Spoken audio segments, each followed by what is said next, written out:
If Apollo 11 represented the absolute pinnacle of ingenuity and engineering, why does the TV footage look so bad? The TV footage was actually an afterthought. That's why it looks like crap. But it's really fascinating crap. For Apollo 11, NASA decided to use black and white footage because it would be less taxing on the radio downlink. It was also a very simple camera with one imaging tube and a scan rate akin to slow scan television. The rate was actually 10 frames per second, and an entire image took 320 lines. There was no interlacing, and the data transfer rate was low, just 0.4 megahertz. At the time, television used about 5 megahertz. And the camera used a Vidicon tube that was known for creating lag, which is why you have this ghostly impression of the astronauts moving around. But the real issue was the 10 frames per second, because that is a non-standard frame rate that when the footage got back to Earth, it was incompatible with literally every other television system on the planet. There was no way to broadcast it directly to networks like NBC or ABC. So they needed to use converters, and the converters worked in 2 stages. Stage 1 was literally a camera pointed at the receiving television that was broadcasting that 10 frame per second footage. This camera was running at 60 fields per second, so it only took the image when the entire 320 lines were filled up, so when there was a full picture. The second stage was recreating the missing 5 fields. Basically, it took the one good frame, put it on a magnetic disc, and repeated it to fill out the 60 frames per second. That created a version that was compatible with regular TV signals.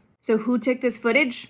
The MESA, which is the Modular Equipment Stowage Assembly. This is just a storage bay that the astronauts could easily access from the lunar module's descent stage when they were on the surface, and it was deployed by pulling a lanyard from the porch, which is the first step outside the lunar module. They just put a camera on it, so Neil Armstrong just unfolded this storage bay, and then the camera automatically turned on and started broadcasting the signal. In another weird move, it was actually installed upside down because that was the easiest and most ergonomic way to put it into the MESA. So that image had to be flipped upside down by an operator when it got to Earth. Once they were on the surface, Neil picked up the camera and put it on a stand, and that's how we got this footage of the 2 astronauts walking in front of the lunar module. The astronauts also had handheld cameras on board, and these ones used film. It wasn't sent back, which is why they're such better quality. So the variable quality of the Apollo 11 footage is in no way indicative that it wasn't really a lunar landing. What it is indicative of is that NASA was laser focused on the engineering and science of the mission, and the public-facing element, like photographs and video, super secondary.